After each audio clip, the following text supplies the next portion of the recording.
और अब कोविड के प्रोटोकॉल पालन करना ज़रूरी होता जाएगा। धीरे धीरे लोग अपने आप ही जुड़ेंगे तो इसमें ज़्यादा सहूलियत होगी। डॉक्टर अरविंद कुमार मेदांता हॉस्पिटल से और doctor Rahul Sharma Fortis hospital से हमारे साथ जुड़े हुए हैं। डॉक्टर अरविंद का रुख कर लेते हैं। डॉक्टर अरविंद, आपसे उस समय बात नहीं हो पाई थी तकनीकी खामी की वजह से, लेकिन बड़ा सवाल ये है कि जो प्रोटोकॉल अभी तक पालन कर रहे थे सभी लोगों को पुनः उस पर सख्ती से आ जाना चाहिए, तभी नए वेरिएंट से और नए फैलाव से बचा जा सकेगा। जी विकास जी, उस समय कनेक्शन लूज हो गया था, उसके लिए मैं माफी चाहता हूं। आपने बहुत अहम सवाल किया है और इसका जवाब भी हमारे इतिहास में छुपा हुआ है। अगर हम 2020 पहले 3 महीनों को देखें तो कुछ ऐसी ही एक मंजर था कि चीन में सितंबर अक्टूबर से ये चीजें शुरू हो गई थी, लेकिन उन्होंने विश्व को बताया नहीं था, छुपा के रखा था। और फरवरी आते आते जब इटली से शुरू करके पूरे यूरोप में ये बुरी तरह से फैला और मार्च के पहले हफ्ते में हमारे देश में भी इक्का दुक्का केसेस और फिर धीरे धीरे बढ़ते हुए एंट्री हुई थी और मार्च के अंत तक पहुंचते पहुंचते देश में लॉकडाउन लगा दिया गया था। तो इस समय चाइना में ये उससे कहीं ज्यादा कहर ढा रहा है और कोई भी ऐसा नहीं मान सकता कि चाइना में ये इतने मैसिव रूप से फैला हुआ है और किसी न किसी रूप में किसी व्यक्ति के थ्रू ये हमारे देश में इंट्रोड्यूस नहीं हो जाएगा। As a matter of fact 4 cases same variant के ऑलरेडी डिटेक्ट हो चुके हैं यहाँ पर। इसलिए सबसे पहली चीज है कि पैनिक नहीं करना है। सेकंड चीज है कि वो हर संभव प्रिकॉशंस जो डे टू डे जिंदगी को डिस्टर्ब किए बिना हम आसानी से ले सकते हैं उनको तुरंत कड़ाई से पालन करना, ये बड़ी एक कॉमन सेंस की बात है। तो सबने मास्क पहनना, पब्लिक स्पेसेस पे जहां तक संभव हो भीड़ को अवॉइड करना, जिसको हम पहले बार बार कोविड एप्रोप्रिएट बिहेवियर के नाम से जानते थे, वो चीजें पूरे देश के 140 करोड़ देशवासियों को सरकार उसको मैंडेट करे या ना करे, हमें अपने आप उसको मानना अभी से शुरू कर देना चाहिए। बिल्कुल शुरू कर देना चाहिए। डॉक्टर अरविंद, मैं आपके पास लौटूंगा। डॉक्टर अरविंद कुमार हमारे साथ बने हुए हैं, डॉक्टर राहुल शर्मा हमारे साथ बने हुए हैं। डॉक्टर अरविंद, आप कह रहे थे कि मास्क जरूरी है, सोशल डिस्टेंसिंग बहुत जरूरी है, इसके अलावा आप और भी कुछ सावधानियां बता रहे थे। जी, दूसरी चीज ये थी कि पिछले 4-6 महीने में हमने इसको एक तरह से इग्नोर करना शुरू कर दिया था। तो जैसे किसी को फीवर या कुछ ऐसे सिम्टम्स हो रहे थे तो हम लोग एक नेसेसरली जाकर के उसकी टेस्टिंग नहीं करा रहे थे। बट इस समय जो ये खतरे की घंटी हमारे एक निकट के देश में बज रही है, आई थिंक ऐसे में जरूरी है कि किसी को भी ऐसा सिम्टम हो तो वो तुरंत टेस्टिंग कराए, ताकि हमें पता लगता रहे कि कितने लोगों को हो रहा है। ये तो टेस्टिंग की बात हुई। दूसरी जो सरकार के लेवल पे है, जो हो रहा है कि 1% ऑफ पॉजिटिव सैंपल्स की कंटिन्यूअस लेवल पे जीनोमिक टेस्टिंग होती रहना चाहिए, जिससे हमें पता लगे कि बिल्कुल डॉक्टर अरविंद, इसके आदेश कल ही स्वास्थ्य मंत्रालय ने दे दिए ताकि जीनोम सीक्वेंसिंग के जरिए नए वेरिएंट के बारे में पता चलता रहे। डॉक्टर अरविंद, आप बने रहिए हमारे साथ। डॉक्टर राहुल शर्मा भी हमारे साथ हैं, उनसे भी एक सवाल लेते हैं। डॉक्टर शर्मा, एक बड़ा अहम सवाल ये है कि तमाम जो आबादी है उसको वैक्सीन लग चुकी है और ये कहा जा रहा है कि BF7 जो है वो जो नया वेरिएंट है वो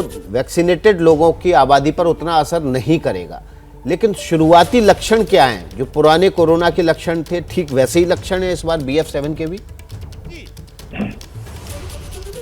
आई थिंक BF7 के बहुत सारे लक्षण जो हमारे 3-4 पेशेंट्स हमने देखे हैं वो बहुत ही सिंपल कॉमन कोल्ड की तरह है, लेकिन क्योंकि चाइना अपना डाटा बाहर भेजता नहीं है इसलिए हमें ये नहीं पता चल पा रहा है कि ट्रूली उनके लक्षण क्या है। जिन लोगों में, जैसे कि न्यूज में दिखाया जा रहा है कि जिन लोगों में सीवियरिटी आ रही है, तो हमें अपने कॉमन सेंस के साथ और कॉमन लक्षण पे ही ध्यान देना पड़ेगा। जिनको भी फ्लू लाइक सिम्टम्स हैं, खांसी है, बलगम है, बुखार है, बॉडी एक हो रहा है या सांस फूलने लग रही है तो इमीडिएटली डॉक्टर की सलाह लेनी है। जैसा कि पहले फर्स्ट और सेकंड वेरिएंट में देखा था, loss of smell, loss of taste, वो इस बार अभी तक ये पेशेंट्स में सामने नहीं आया है कि ऐसे कोई सिम्टम्स हो रहे हैं। तो सिम्टम्स बहुत ही कॉमन है। तो जैसे कि डॉक्टर अरविंद ने भी कहा कि जहां हम इन सिम्टम्स को इनिशियली वायरल इन्फेक्शन मान के अवॉइड कर दे रहे थे, इग्नोर कर दे रहे थे और ठीक हो जा रहे थे, क्योंकि अब एक थ्रेट की घंटी बज चुकी है। तो ये बहुत जरूरी है कि जिन लोगों को भी माइल्ड सिम्टम्स ऑफ वायरस भी आ रहे हैं तो एटलीस्ट वो टेस्ट कराएं अपना।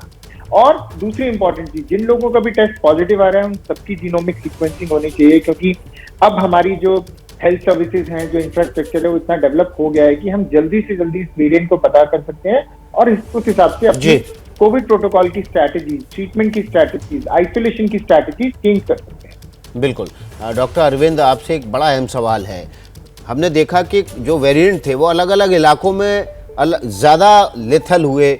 जैसे जिस वक्त इटली में हाहाकार मचा हुआ था, वो वेरिएंट जब भारत आया तो एग्रेसिवली फैला ज़रूर, लेकिन उतना लेथल नहीं था। लेकिन डेल्टा ने ज़बरदस्त तरीके से भारत में जो तबाही मचाई, बाकी दुनिया के देशों में उतनी वैसे लेथल नहीं रहा वो। तो क्या BF7 जो इस वक्त चीन में हाहाकार मचाए हुए, ज़रूरी है कि वो उसी तरह से बाकी कॉन्टिनेंट में भी असर दिखाए? देखिए विकास जी, सबसे पहली प्रॉब्लम चीन के यहाँ की यह है कि हमारे पास उनका एक सच्चा डेटा अवेलेबल नहीं है। हम ये तो देख रहे हैं कि वहां हाहाकार मचा हुआ है, लेकिन कितने परसेंटेज लोगों को एक्चुअली आईसीयू की जरूरत पड़ रही है?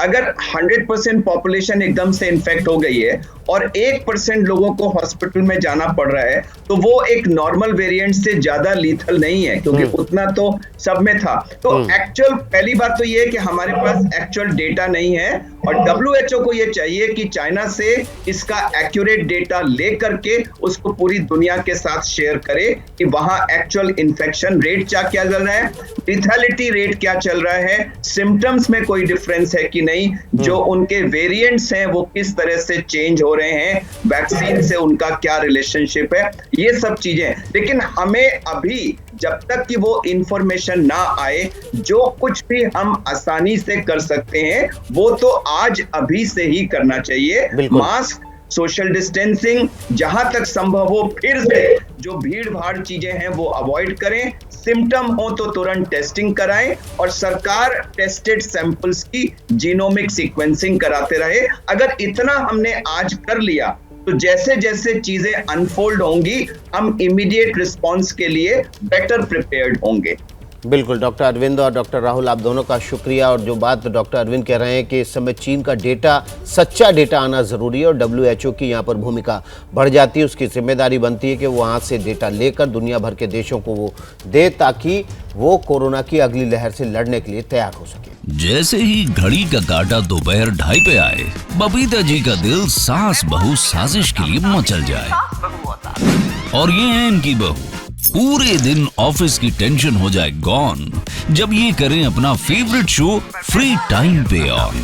इनकी तरह आप भी देखें अपना फेवरेट शो अपने टाइम पर और डाउनलोड कीजिए ABP लाइव ऐप अपने स्मार्ट टीवी पर।